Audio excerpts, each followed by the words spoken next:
This is Business Rockstars, where we introduce you to the rock stars of the business world, so you can become a rock star too.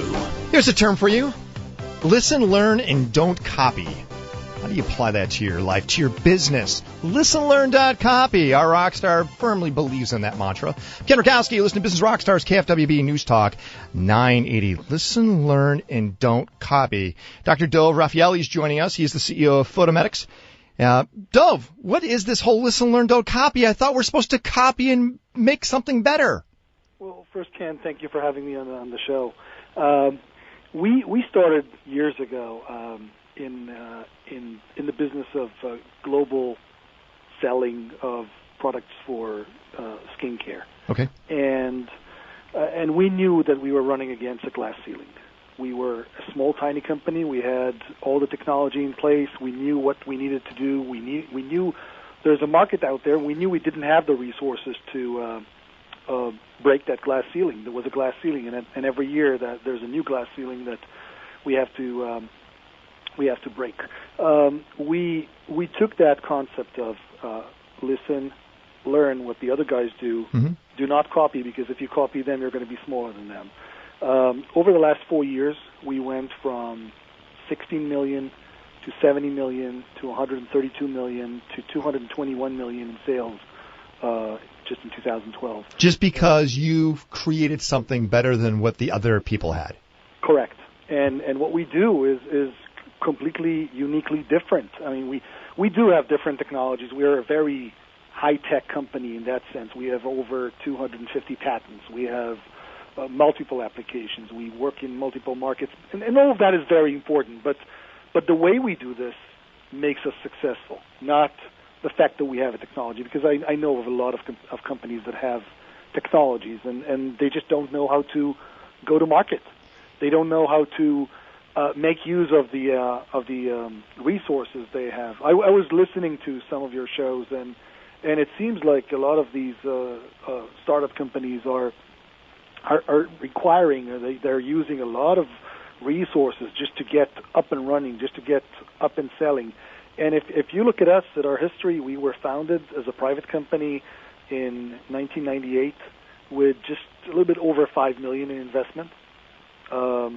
We have a market cap of $340 million today. Those are great numbers. Yeah. It's great. It really is. But I do want to get back to this whole idea of copy. And I'm not trying to go against it. I love that if somebody could come up with a better product, or something that's totally radically different, I mean, that's fantastic. But look at Apple and look at, let's say, Samsung. It seems like one copies the other and then adds to it. And it's a constant game of catch up, improve, catch up, and improve. And it's not just Apple and Samsung. It seems like that's kind of what we see around us all the time. It's very rare where we see a breakout product that's totally brand new. They always seem to be a copy of somebody else's. Well, it is true and it isn't true. Well, if you want to use Apple and Samsung as a comparison to us, it's a great comparison. But not all companies are the size, the shape, and the market that Apple and Samsung are running against. I used to work years ago in a different company, a company called Motorola. At the time, it was the leader in the personal communication space. It lost that leadership. It is, in the sense of that market, it's not even counted as the top 3 or top 4. As we all know, it was bought, or that part of the company was bought by Google, which is number 1 in what they do. So the fact that you are number 1 in technology doesn't really guarantee that you're going to be number 1 for long. Well, Dove, I like where you're going with the whole Motorola direction, because Motorola, if you remember, were doing a lot of chips for IBM. They were doing chips actually for a short period of time for Apple. They then got their butt handed to them because Intel was innovating faster than Motorola.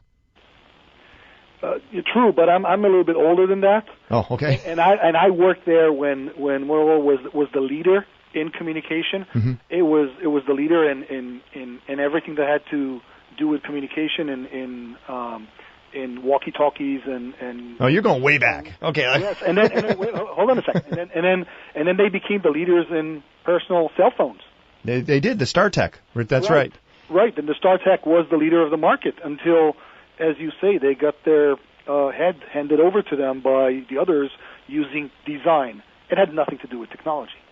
But it was a copy of what Motorola did. Correct.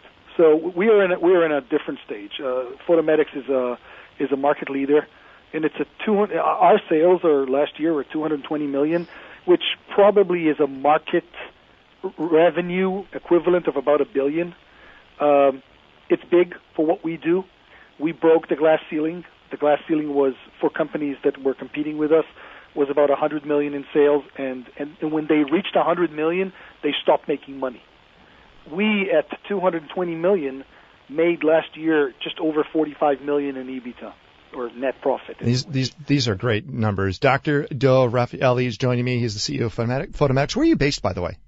We're based in multiple places. We merged with a public company at the end of 2011, and the headquarters of PhotoMedex, which is the public company, are in Montgomeryville, Pennsylvania. Mm-hmm. My office was where we were doing the consumer products, is in Orangeburg, New York, and we have a manufacturing facility out in Carlsbad, California. So you're all over the place. Places. Yeah.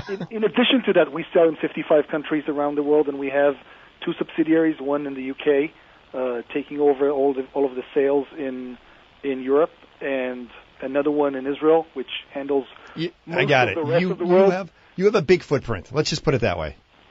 Bigger. Yeah, you get a bigger footprint. I do like this listen, learn, and don't copy, and I don't mean to really push it, but I think it's an important message, and that is you probably could look at other businesses that are not doing that, where they are listening, they're learning, and they are copying, or they're doing one or the other, but they're not doing all three.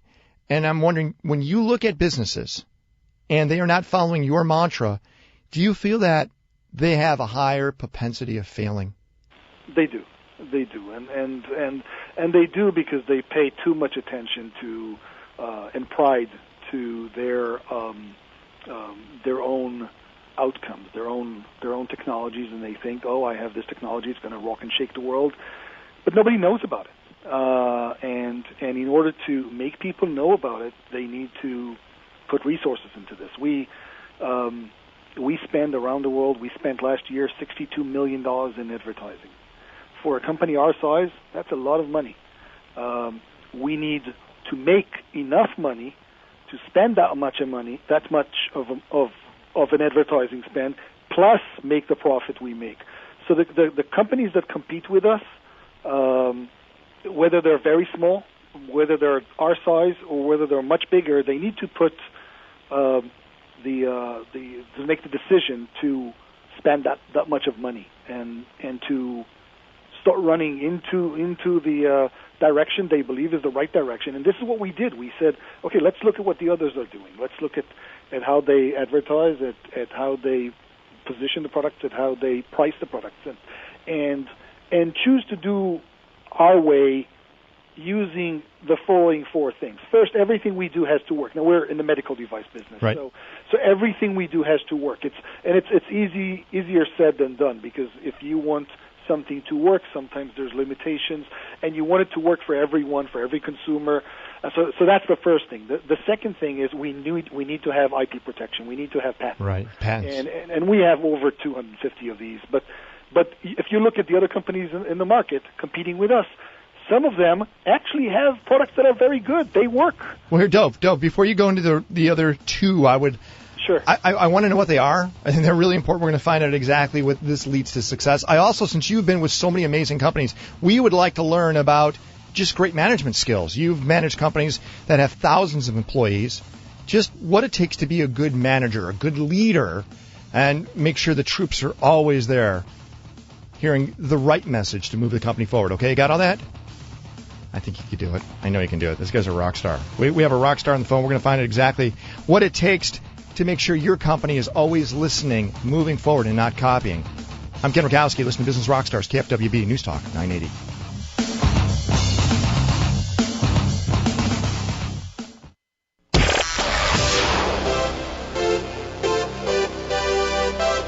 This is Business Rockstars, where we introduce you to the rock stars of the business world, so you can become a rock star too. We're focusing on the key metrics of success Imagine running a gigantic company, big company. Do you have to do something different than if you had a smaller company? I would say it's possibly all the same. What are the key ways to make sure you're always in the right path of success? I'm Ken Rutkowski. Listen to Business Rockstars, KFWB Newstalk 980. Joining us from, it sounds like New York, right, Dove? It's New York, right? It is New York. Yeah, Dolev Rafaeli's joining us, CEO of PhotoMedex. If you could give me the speed to cool on your company, if you got to go, hey, this is what I do in like 10 seconds, how would you describe it? So PhotoMedex, as it is today, is a global skin health company. We serve consumers in consumer products. We're better known in that market as the makers and sellers of a product called No, which is on TV probably 3,000 times a week. But we're also selling probably the best skincare line in the industry, which was up until a year ago a physician dispense line only. We're now reaching out to consumers, a lot of technology, a lot of patents, and we're also doing other things. And probably the most important thing we're doing is a brand called Xtrac, Xtrac, where we offer solution to patients that have psoriasis and vitiligo. Some people ask me, what is psoriasis? What is vitiligo? I guess psoriasis is better known, but vitiligo is probably what Michael Jackson had. Oh, okay. And these are two diseases. These are two skin diseases. They do have solutions. They don't have cures, and we offer something that is fully reimbursable. The problem with that is that you need to know it exists, and you need to have access to it. We solve these two things after merging with the private company and the public company. We solve these things by A, advertising, B, getting the patients into the clinics, and C, using the clinics as franchises. So we don't sell them anything. We don't sell the patients anything. No, it's B2B. Sorry? It's B2B. Exactly, but it's not even B2B. We advertise, we get the patients in, the patients are being sent to the clinics, we help them get the appointments, which is sometimes hard. When you try to schedule an appointment with a dermatologist, it's sometimes hard to get the appointment on time, and you're suffering, and nobody else seems to care. No, Dove, I get it. It's a lead gen process too. So you're helping out the dermatologist. Correct, and then we get the leads to the derms, but we also get the patients to the clinics, and we also help the derms to get the reimbursement from the insurance company, and it's a four-way win where the patients feel better, the insurance companies end up paying much less than they would if they were going through topicals and other drugs that have a lot of side effects. The clinics make money, the doctors make money, and obviously we make money. I like that you call them derms. You don't even have enough time to call them dermatologists. I know you're a busy guy. Hey, I want to go through your 4 points that you're focusing on when it comes to success. You said, hey, whatever you got to do, you got to make sure it works. You need to make sure you have IP protection, intellectual property protection. What were your other 2 points? So I'll start with number 3, which is easier because you mentioned the first 2. It has to have the right cost of goods. Now, this sounds easy, but I look around me and I look at other companies and they come out and they say, well, the price of my service is going to be X. It just happens to be that X is not the price people are willing to pay, or it's not enough to subsidize my advertising and my marketing, and they end up losing money, and they end up growing the top line, but there's not enough to make money. We use a very simple rule of thumb. It has to be at least 10X. Our real cost of goods has to be at least less than 10%, not more than 10% of the selling price. And it sounds easy, but that's the formula that brings the profitability of the company. So you're saying everything is marked up at least 90%? Right. Okay, so that's your rule of thumb. Now, people are saying that's crazy. Well, it's not, because you have to go through all of the processes to make sure because you're not going to be making 90% by the time it's all done. Oh, no, we're not making 90%. 31% goes into advertising, right? And there's a cost of goods, and there's other things, and we end up making about 25% EBITDA margin. And that's healthy. That's what it should be. Which is healthy, which allows us to go into the next market, next phase, next geography. We just launched 3 months ago in Germany. We're launching now in Brazil. Very interesting markets, very different than the markets we've been operating in before. But let's get to number 4. I'm ready. Which is probably more important. We need to get our dreams off the drawing chart and to be very realistic. What is that market we're targeting? It's not enough. And let's talk about psoriasis, because we were talking about psoriasis. So the market for psoriasis for us is about 10 million patients. In 2011, the year before we merged with PhotoMedex, we were treating 7,000 patients. Okay. So is realistic, and these 7,000 patients, the revenue they were generating for us was $8 million a year. So $8 million out of the $220 million in sales. Is it realistic to believe that we can go from 7,000 patients to 50,000 patients to 100,000 patients? It sounds far-fetched if you don't have the proper infrastructure to maintain that. Correct. So in the last 3 quarters, we've been growing at the growth rate of anywhere between 30 and 40% per quarter. Per quarter. That's really impressive. Right, but because we focus. We don't dream. We don't say, oh, the market is 10 million patients and it's a huge market. No, we focus. We say, what do we want to get next quarter?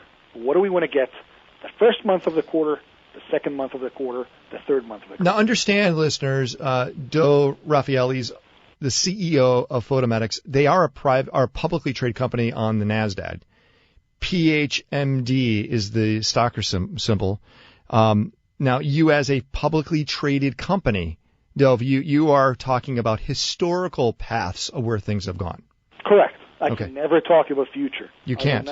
I will not give you projections. But what we have shown is that our ability to predict the use of advertisement dollars to get the consumers in on the consumer side, same thing to get the patients in, is translatable through a formula. It's not, I hope it's going to happen. It's a formula. I know how much I'm going to spend. I know how many patients I'm going to get in. I know how many of them are going to convert into patients that are being treated.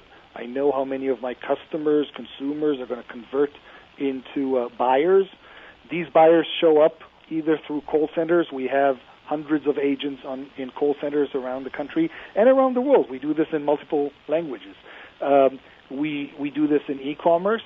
We do the same thing in the clinics.